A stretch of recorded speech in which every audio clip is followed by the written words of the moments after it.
G'day guys and welcome back to MonTaj Sports. Today I am making my long awaited return to my YouTube channel and I'm going to be doing my bottom 10 AFL ladder prediction. Now before we get into the video, why I haven't uploaded it in such a long time, I've just been extremely busy since I last uploaded, and although I've been desperately wanting to upload, I just haven't been able to find the time to. But I have had an awesome start to 2023 and I hope you guys all have too.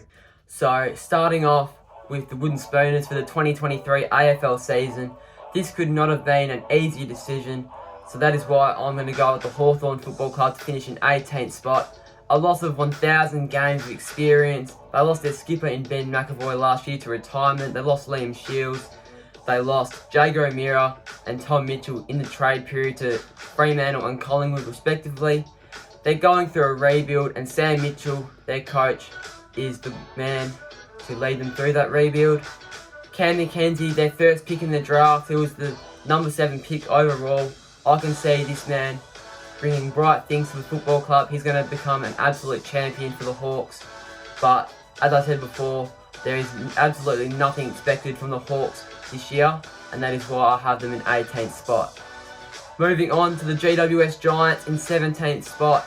They are extremely inexperienced. They might have had a couple of really good goes at the Premiership the last few years, but last year was terrible for them, and the loss of Tim Taranto, Jacob Hopper and their coach Leon Cameron is just going to dampen their pretty awful year last year, and I reckon they're going to do much worse this year.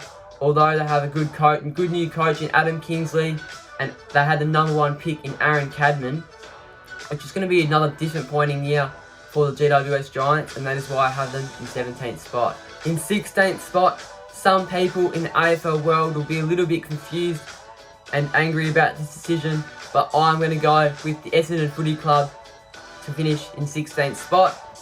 I believe that they're going to be taking one step closer towards making finals and hopefully winning that elusive elimination final or whatever. They haven't won a final in 20 odd years. I believe that they're going to be trying to find their feet under new coach Brad Scott. Brad did take North Melbourne to 2 consecutive preliminary finals. I believe he can take Essendon to the top in the next coming years, but I reckon they're going to be finishing in 16th spot. Their midfield and forward depth have been added, with adding Carlton midfielder Will Setterfield to run alongside the wing, and Sam Weideman, big key forward from the Melbourne Demons. He's going to be pretty good. He was a bit of a, I think he was like a reserve or something at the Melbourne Demons. He was like their 3rd tall forward. I reckon he'll have a go at the Bombers. Anthony McDonald-Tipping-Woody is back. Now, he missed out the entire of last year, retired, but he came back. And Elijah Sardas, their number 5 pick, I reckon he's injured right now, but I reckon he'll have a good year and he could go in the running to win the Rising Star Award. In 15th spot, I'm going to go with Alistair Clarkson's men, the North Melbourne Kangaroos. Now, Alistair Clarkson, obviously he is an absolute champion coach, 4-time premiership coach at the Hawthorn Footy Club. I reckon North will have a massive improvement this year. And I think they've only won like 9 or so games in their last 3 or 4 seasons. So with Alistair Clarkson at the helm, I believe they can win at least 5 or 6 games, finish in 15th spot. They're going to take a huge step towards success, and they are blooding great youth throughout their midfield and their forward line. George Wardlaw, Harry Sheasel and Will Phillips were vital pickups in the draft last year, and I reckon that they will have a huge year this year, North Melbourne, and they're going to play some really good footy under Alistair Clarkson. In 14th spot, the West Coast Eagles could be a little bit of a bolter after winning only 2 games last year, but I know I'm an Eagles supporter, but I reckon that they are going to have a real good crack this year. They're going to be fit and firing. Last year, they had some big injuries. Some of their younger players did not play the entire season, and a lot of their experienced players, such as Yo, Shuey, Nat Nui, only played a couple of games. So if they're fit and firing like they are now in the pre-season, I reckon they can finish as high as 14th. Adam Simpson, he's under the pump. I reckon he is the right man to lead the Eagles out of this rebuild and into finals contention again. But if West Coast have another year like they did last year, I reckon Simo could possibly get the sack and we could end up with a new coach. I reckon West Coast, they had some really good pickups in the draft with Ruben Jimby and Elijah Hewitt in the top 10 in the first round, I reckon they're both going to have a really good season and they're going to become more experienced and they could both go into the Rising Star Award full of confidence. I reckon that West Coast have a good year when compared to last year. I reckon they'll finish in 14th spot. In the 13th spot, another huge call. I'm going to go with the Western Bulldogs under Luke Beveridge. They're going to have a big drop-off, dramatic drop-off here. They finished finals. They finished in 8th spot last year and they dropped a 40-odd point lead in the first quarter to the Fremantle Dockers and got knocked out. And they also lost their best and fairest winner, Josh Dunkley. So I reckon that this could be Luke Beveridge's last year with the Western Bulldogs dropping out of the top 8 to 13th spot. Marcus Bontempelli, their skipper, he has to be ginormous if the Bulldogs want to stay in finals contention. He's got to lead by example, he's got to lead from the front, and he's got to have a ginormous year, huge year.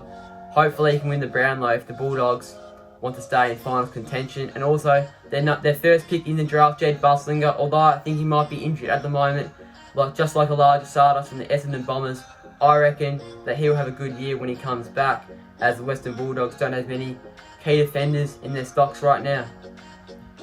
On to 12th spot, St Kilda. Ross the Boss has returned. Their Saint from, I think he led them to 3 grand finals, and although they didn't win one, I reckon that he is the right man to lead this team to a grand final. The old Saints are returning. Robert Harvey's back at the Saints. Lenny Hayes, Brendan Goddard. They're going to be building a dynasty down at the St Kilda Football Club. And if they don't, well, it's going to be disappointing because they've got a bunch of great people down there running it. And I believe this year will be a stepping stone for success. They've only won 1 premiership in their history, the Saints, and I think it's their 150th year this year, so how good would it be if they could win the flag this year? I reckon this will be Max King's year, I believe. He's been pretty inconsistent the last couple of years with his goal kicking. He's been quite inaccurate in front of goals, but I believe that Max King will have a great year. And the Saints, their first 2 draft picks in the 2022 AFL draft, Matthias Philippou and Ollie Houghton. I believe that Philippou will have an amazing year, and although Houghton, I think he'll play a few games, but I reckon this will be a year of development for him, and I reckon he'll be fit and firing and ready to go, and with quite a number of experience for 2024. Now, there's going to be a couple of angry fans from all different teams inside the AFL world right now, inside Australia. In 11th spot, I'm going to go with the Carlton Football Club. Now, I reckon it's going to be another season just like 2022, where they start off really good and then they drop off. I just can't see them keeping consistent for the entire year. It's going to be more disappointment and more sadness for Carlton fans. I don't think they've actually finished inside the top 8 since 2011 or something like that. They did play finals in 2013, but that was only because of Essendon being disqualified from the competition. I reckon Paddy Cripps will back up his 2022 Brownlow form, and I believe that Kerno and Mackay will still be strong, but I don't think that they will be able to make the finals and keep up their form from last year.